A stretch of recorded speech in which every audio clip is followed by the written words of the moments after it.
കുടിവെള്ള ക്ഷാമത്തിന് വരെ ഈ നാടൻ പശുക്കൾ വളരെ പ്രധാനപ്പെട്ട ഒരു സംഗതിയാണ്. അത് വളരെ നിസ്സാരമാണെന്ന് കരുതരുത്. കാര്യം നമ്മുടെ ഒരു പശു ഈ പുല്ല് തിന്നാൻ വേണ്ടി ഒരു ദിവസം ഇറങ്ങുമ്പോൾ അത് 4 പ്രാവശ്യം ചാണകം ഇടും.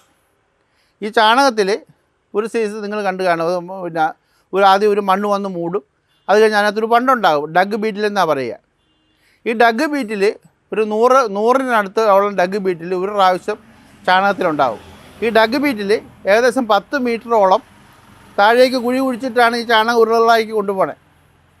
അപ്പം നമുക്ക് ഒരു പ്രാവശ്യം ചാണകം വീഴുന്ന സ്ഥലത്ത് 100 കുഴികളുണ്ടാകുകയാണ്.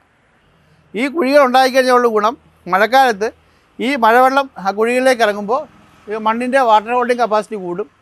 അപ്പോൾ പുഴയിൽ വെള്ളം ഉണ്ടാകും, കിണറ്റിൽ വെള്ളം ഉണ്ടാകും, കുളത്തിൽ വെള്ളം ഉണ്ടാകും. അങ്ങനെ നമുക്ക് ഈ ജലക്ഷാമത്തിനൊരു പരിഹാരമാണ്.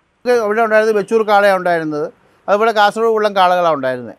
അവർക്കാർക്കും ഈ ചക്ക് വലിച്ചുകൊണ്ട് നടക്കാനുള്ള ഒരു പ്രാപ്തിയില്ല. അപ്പോൾ അതുകൊണ്ട് തന്നെയല്ല അതിനെ കാസ്ട്രേറ്റ് ചെയ്ത്, അതായത് വന്ധീകരിച്ച കാള വേണം. അപ്പോൾ അത് ഇവിടെ വന്ധീകരിക്കാനുള്ള പരിപാടികളിൽ ഡോക്ടർമാർക്ക് അറിയില്ല. അതൊക്കെ പണ്ടുണ്ടായിരുന്നു, ഇപ്പോഴില്ല. അപ്പോൾ ഞാൻ ഇതിന് വേണ്ടി തുടങ്ങിയപ്പോൾ